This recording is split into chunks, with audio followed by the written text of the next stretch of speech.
रीना की आंखें सुबह की पहली किरण से खुली।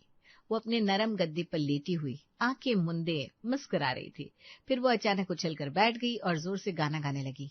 सुबह सुबह दिल का हाल सुनाऊं, मैं तो मक्खन पराठे खाऊं, हा हा हा। दरवाजे के पीछे से रामकली, संजय और सुनीता तीनों रीना को देख रहे थे। उनके चेहरे खुशी से चमक रहे थे। अरे वाह, मेरी लाडली जागी, देखो तो कैसे गा रही है। ये हमारी छोटी बच्ची बिल्कुल पगली सी लगती है। सच में इतनी प्यारी लगती है कि बस प्यार ही प्यार आता है दिल में। अच्छा जी, ऐसा है क्या? जज़ाकल्ला, थैंक यू सो मच। अरे आज अब नाश्ता करते हैं। थोड़ी देर बाद सब नाश्ते की टेबल पर बैठे।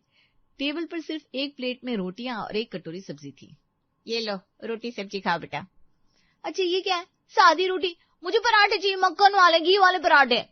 अरे बेटा आज ऐसे ही खा लो, सुनीता ने अभी अभी ये ताजी बनाई है। अरे नहीं नहीं, कोई बात नहीं, मैं अभी बना देती हूँ पराठे। मेरी ननद है, राजकुमारी है, जो चाहेगी वही मिलेगा। वाह, आई लव यू भाभी, तुम सबसे बेस्ट हो। देखा, बस पराठे मिल गए और दुनिया रोशन हो गई। सुनीता ने जल्दी से स्वादिष्ट पराठे बना दिए। पूरा परिवार एक साथ बैठकर खाने लगा। रीना मक्खन लगे पराठे का एक एक टुकड़ा चाव से खा रही थी। वो बहुत खुश थी। मजा आ गया भाभी, अमेजिंग। मजे कर। दोपहर के समय रीना ने अपने कमरे में एक नजर डाली और उसकी आंखें फटी की फटी रह गई। एक कोने में कपड़ों का ढेर लगा हुआ था, जो देखने में बिल्कुल गंदा लग रहा था। अरे ये क्या, मेरे सारे कपड़े गंदे हो गए। हाय राम, अब इन सबको धोना पड़ेगा। उफ, बच्चे पर कितना जुल्म है। आए रब्बा, मैं क्या करूं, कुछ तो रास्ता दिखा भगवान। ये आवाज सुनकर रामकली दौड़ती हुई आई और रीना को इस हालत में देखकर जोर से हंस पड़ी। अरे ओ मेरी नादान बच्ची, क्या हुआ? देखो ना मम्मी, सारे कपड़े गंदे हो गए। अब इतने सारे कपड़े आपकी बच्ची कैसे धो सकती है? अरे कोई बात नहीं, मैं धो दूंगी सब कपड़े, तो चिंता मत कर। रामकली की बात सुनकर सुनीता वहां आ पहुंची और बोली, अरे आप क्यों धोएंगी मम्मी जी, मैं धो दूंगी। मैं अपने कपड़े धोने ही जा रही थी। अरे वाह, मेरे तो मजे ही मजे हैं। लेकिन मैं इतना ज्यादा आप पर बोझ नहीं डालूंगी। कपड़े आप धो देना, छत पर सुखाने मैं डालाऊंगी। हाँ, इतना कर देना, फिर तेरी भाभी को और भी काम होते हैं। सुनीता ने मुस्कुराते हुए सारे कपड़े धो डाले। लेकिन जब कपड़े धोने का काम पूरा हुआ तब तक रीना आराम से अपने कमरे में सो चुकी थी। सुनीता ने खुद ही छत पर कपड़े सुखाने डाल दिए। रीना कहाँ है? वो तो सो गई। ये लड़की भी ना। शाम को जब रीना की नींद खुली तो वो अचानक चौंक कर बैठ गई। अरे कपड़े पड़े होंगे छत पर, मैं उतार लाती हूँ, शाम होने को आ गई। मैं उतार लाई तुम्हारे कपड़े, सब तैयार है। मैंने प्रेस भी कर दिए तेरे कपड़े, तेरी अलमारी में रखे हैं, देख ले। वाह, तुम लोग ना सबसे बेस्ट हो। रीना खुशी खुशी अपने कमरे में वापस चली गई। अगले दिन सुबह सुबह रीना ने अपने भाई संजय के पास पहुंचकर आदेश सुनाया। हम लोग आज मूवी देखने जाएंगे शाम को, जल्दी आना। कौन सी मूवी? अरे वो शाम को डिसाइड करेंगे, हमें चलना है, ये कंफर्म है। ओके ठीक है महारानी साहिबा, ले चलूंगा, बस हम भी चलेंगे। हम भी चलेंगे। अरे आप लोगों को तो चलना ही है, ये कहने की बात थोड़ी ना है। मैंने आप लोगों की साइड से ही बोला है, क्योंकि आप लोग नहीं बोल पाते हो ना भैया से। ओहो, बहुत बहुत शुक्रिया। संजय हंसता हुआ चला तो गया, पर शाम को संजय को आते आते देर हो गई। जैसे ही वो घर में दाखिल हुआ, रीना उस पर टूट पड़ी। इतनी देर क्यों लगाई आपने? मैंने आपको सुबह ही बोल दिया था, लेकिन फिर भी आप सुनते नहीं हो मेरी बात। अब आप ना बहुत गंदे हो गए हो। अरे बाबा, आज बहुत काम था इसलिए लेट हो गया। रुकता नहीं तो नौकरी चली जाती। सॉरी माय प्रिंसेस, अब बताओ क्या करना है? चलो अब हमें जाना है, हम पहले से ही लेट है। मैं आज तो बहुत थक गया हूँ। थक गए मतलब? नहीं जाओगे क्या? रीना हल्की सी उदास हो गई। उसकी उदासी देखकर संजय का दिल पसीज गया। अरे कोई बात नहीं, हम लोग जाएंगे। चलो मेरी प्यारी बहना, चलो। चलो चलो, मजा आएगा। फिर वो सब लोग मूवी देखने चले गए। अगले दिन रीना को अपने दोस्तों के साथ घूमने जाना था, लेकिन उसे अपना कोई कपड़ा समझ में नहीं आ रहा था। तभी वो अपनी भाभी सुनीता के पास पहुंची। मुझे आपका रेड वाला सूट दीजिए ना, मैं वो पहन कर जाऊंगी। लेकिन वो तो मैंने अभी तक पहना ही नहीं है, नया है बिल्कुल। तो क्या मतलब, आप अपनी ननद को नहीं देंगी? ठीक है ले जाओ, मैं पहनूं तुम पहनो एक ही बात है। और वैसे भी तुम पहनोगी तो तुम पर ज्यादा अच्छा लगेगा। ये हुई ना भाभी वाली बात। वो सूट लेकर चली गई। अपने दोस्तों में भी वो हुक्म चलाती थी। जिस रेस्टोरेंट में जाना चाहती थी वहीं जाती थी, जब बाजार में रुकना चाहती थी वहीं रुकती थी। बिल्कुल उसके आसपास सब लोग ऐसे थे जो उसे जोर से पैम्पर करते थे और उसकी बातें मानते थे। ये वाला रेस्टोरेंट अच्छा है, यहाँ चलते हैं। अरे नहीं, सामने वाले में चलेंगी, वो ज्यादा अच्छा है। Come on, follow me. पर जब अपने दोस्तों से मिलकर लौटी तो थोड़ी रात हो गई थी। मोहल्ले में उसे पड़ोसन मंजू मिल गई। अरे रीना बेटा, इतनी रात को कहाँ से आ रही हो? अच्छी लड़की इतनी रात को बाहर नहीं घूमती, कुछ चक्कर है क्या? ये आप क्या बोल रही हैं? तेरी सच्चाई, मोम की गुड़िया। रीना को बुरा लगा, उसकी आंखों में आंसू आ गए। तभी रामकली बाहर आई और उन्होंने ये सब सुन लिया। तुम्हारी हिम्मत कैसे हुई मेरी बेटी से कुछ भी कहने की? हमने आज तक उसे डांटा नहीं और तुम उसे ताना मार रही हो। मैं तो बस कुछ नहीं, अगली बार ध्यान रखना। चली जाओ यहाँ से वरना।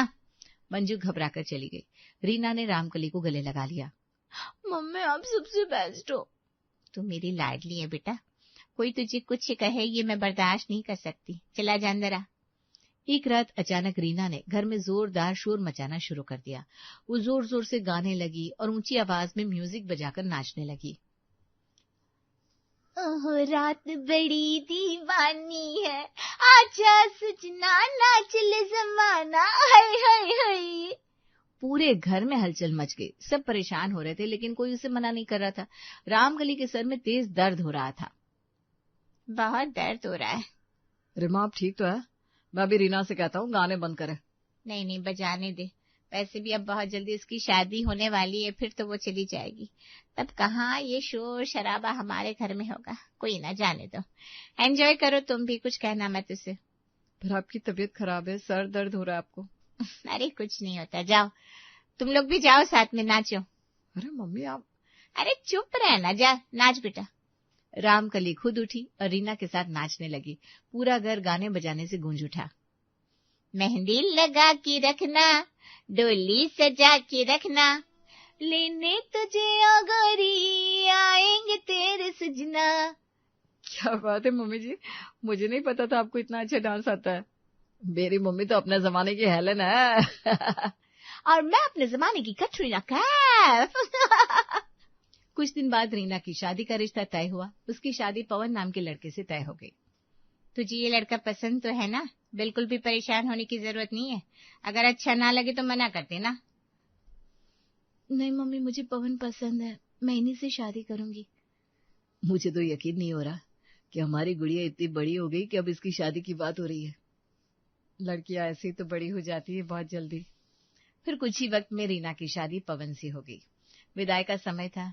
रामकली, संजय, सुनीता सबकी आंखें नम थी। दुल्हन की ड्रेस में रीना खूब सुंदर लग रही थी। मेरी लाडली अब दूर जा रही है। हाय राम, कैसे रहूंगी तेरे बिना। रीना मैं तुम्हें बहुत मिस करूंगी, प्लीज आती रहना वरना हमारा दिल नहीं लगेगा यहाँ।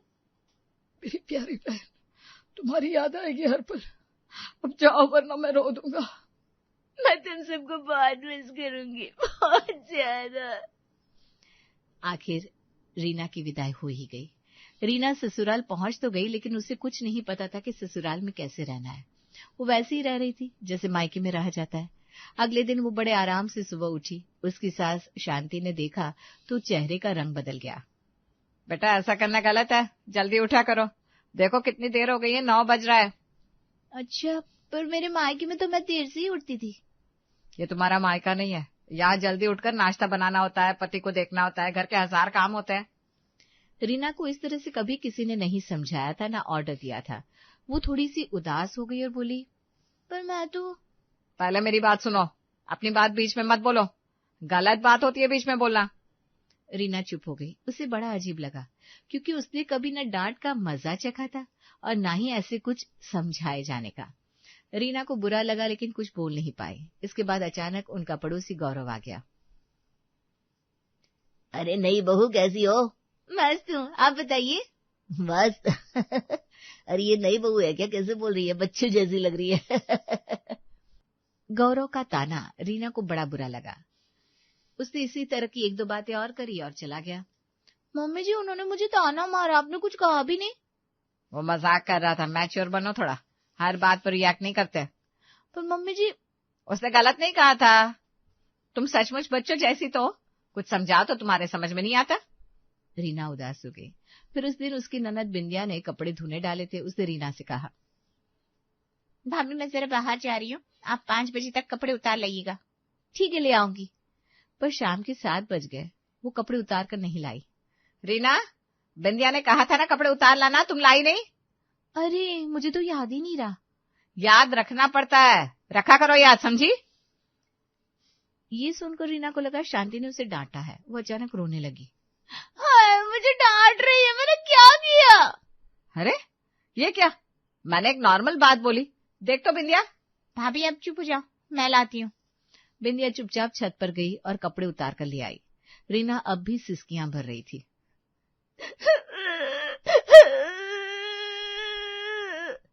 अरे रोना बंद करो, मैंने तुम्हें कोई डांटा नहीं है।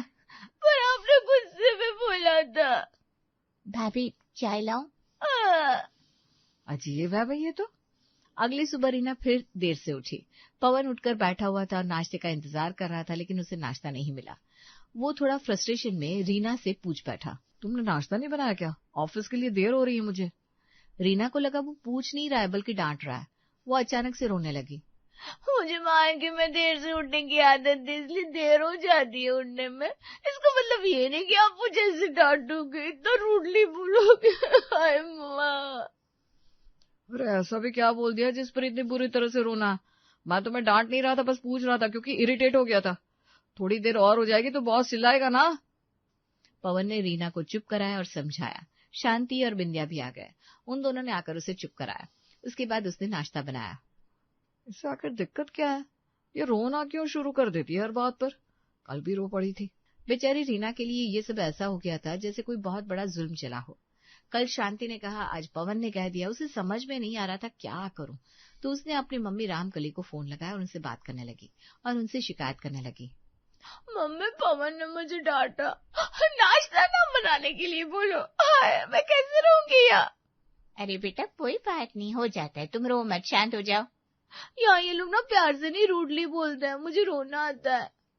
ये बातें शांति और बिंदिया सुन रही थी। उन दोनों ने आपस में कहा, ये लड़की तो बड़ी अजीब है, इतनी सी बात पर घर पर फोन करके बता रही है, और वो भी ऐसे रोते हुए जैसे पता नहीं हमने इसे मारा पीटा हो। हाँ माँ, बिल्कुल बच्चों जैसी हरकत है इसकी। अब डिनर का समय आया तो शांति ने उसे कहा, रीना बेटा खाना बना लो। हाँ, मैं छोले भटूरे बना लेती हूँ, मुझे वो सबसे ज्यादा पसंद है। नहीं, यहाँ छोले भटूरे कोई नहीं खाता। ऐसा करो राजमा चावल बना दो। नहीं, मैं छोले भटूरे बनाऊंगी, मुझे वही पसंद है। भाभी जो सब खाते हैं वो बनाना चाहिए, अकेले आपके लिए नहीं बन सकता ना। ओके, जैसा आपको। रीना ने आखिरकार बात मान ली, लेकिन वो मन ही मन सोचने लगी, यहाँ तो मेरी पसंद तक किसी को ख्याल नहीं है, सब मुझ पर जुल्म करना चाहते हैं। इसके बाद डिनर टेबल पर जब सब लोग खाना खा रहे थे तो बिंदिया पवन से कुछ बात करने लगी। भैया, मेरे कॉलेज में एक लड़का है जो मुझे परेशान कर रहा है, बहुत अजीब है वो। और तभी अचानक रीना बीच में बोल पड़ी, पवन, ये दाल थोड़ी कम नमकीन है क्या? भाभी बीच में मत बोलो, इम्पोर्टेंट बात कर रही हूँ ना भैया से। अरे पर मैं तो। रुक जाओ रीना, बीच में नहीं बोलना चाहिए। बस इतना कहना था और रीना फिर रोने लगी। खाना छोड़कर कमरे में चली गई। सब मुझे ही डांटते, मैं इतनी बुरी हूँ क्या? रीना रोती हुई उठी और अपने कमरे में चली गई। तीनों ने अपना माथा पीट लिया कि ये आखिर हो क्या रहा है। ये लड़की इतनी बचकानी क्यों है, भगवान जाने। एक दिन फिर से वही हुआ। रीना झाड़ू लगा रही थी तो धूल पवन पर चली गई। वो हड़बड़ा गया, अरे ये क्या, ओहो धूल है। रीना क्या कर रही हो, आसपास देख लिया करो ना, कोई खड़ा है। एक तो काम करती नहीं हो जल्दी, और जब करती हो तो ऐसे कि दिमाग खराब हो जाए। अब अरे मजाक किया है, बुरा न मानना, वरना अभी रोना शुरू कर दोगी। अब मेरा मजाक बना रहे हो, सब मुझे ही टारगेट करती हो, मैं कुछ भी ठीक से नहीं कर पाती। हाय माँ। रीना कमरे में भागी और दरवाजा बंद कर लिया। पवन बाहर खड़ा था, उसका सिर चकरा रहा था, वो बिल्कुल परेशान हो चुका था। हे भगवान, ये फिर शुरू हो गया, ये रोज रोज का रोना बर्दाश्त के बाहर है। पवन शांति और बिंदिया के पास गया। उसकी आवाज में गुस्सा और हताशा दोनों थे। माँ बिंदिया, ये क्या हो रहा है, हर छोटी बात पर रोना शुरू, मुझे समझ में नहीं आ रहा मैं क्या करूं।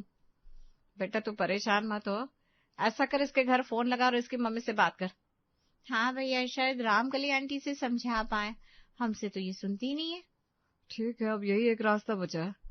पवन ने तुरंत रामकली को फोन लगाया और सब कुछ विस्तार से बताया। हेलो आंटी, मैं पवन बोल रहा हूँ। आंटी, रीना यहाँ बहुत परेशान कर रही है, हर बात पर रोना, किसी की बात न सुनना। मैं बिल्कुल परेशान हो चुका हूँ। अच्छा बेटा, ऐसा है? कोई बात नहीं, आप फिक्र ना करो, मैं इसे समझाऊंगी। आप उसे कल ना मायके भेज दो। फिर रामकली ने रीना को फोन किया और बहाने से उसे मायके बुला लिया। बेटा रीना, कल जल्दी आ जाना, तेरी पसंद का खाना बनाऊंगी। Okay mummy.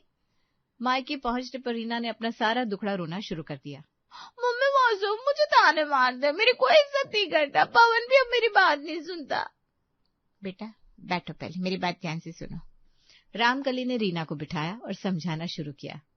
देख बेटा, जैसे तेरी भाभी सुनीता यहाँ हमारे घर में है, पहले वो अपने घर में रहती थी तो कितने प्यार से, लाड से और राज करके रहती होगी, हाँ, जैसे तू यहाँ रहती थी। हाँ वो तो है, लेकिन जब वो यहाँ आई तो सारा काम करती है ना, तेरे लिए भी काम करती है, कभी कभी हमारे डांट भी सुनती है, तेरे लिए अपनी कितनी चीजें सेक्रीफाइस करती है, तेरी पसंद का खाना बनाती है। पर वैसे ही तू अब उस घर में चली गई है, किसी की भाभी, किसी की पत्नी और किसी की बहू बन गई है, तो अब तुझे भी थोड़ा सा बलिदान तो करना होगा ना, थोड़ा सा त्याग करना होगा, थोड़ा सा रिश्तों को समझना होगा। तो हमेशा कहती है ना तेरी भाभी बेस्ट है, तो तुझे भी तो अपनी भाभी जैसा बनना चाहिए ना। क्या तू अपनी भाभी जैसी भाभी नहीं बनना चाहेगी? हाँ बिल्कुल, मैं भी भाभी जैसी बनूंगी। तो बस अब रोना बंद कर, अपनी भाभी जैसी बन जा। रीना को बात पूरी तरह से समझ में आ चुकी थी कि वो क्या गलती करती चली आ रही है। अब उसकी आंखों में नया विश्वास था। फिर जब वो अपने ससुराल वापस पहुंची तो उसका रवैया बिल्कुल बदल चुका था। अब वो मुस्कुराते हुए सुबह उठती, खुद से काम करती और हर छोटी बात पर रोने की जगह समझदारी से बात करती। रामकली आंटी ने तो लगता है जैसे जादू की छड़ी घुमा दी है, इतना बदल गई है ये। पहले ही जादू की छड़ी घुमाकर बेचती तो हमें इतना झेलना तो ना पड़ता। ये सही कहा तूने बेटा।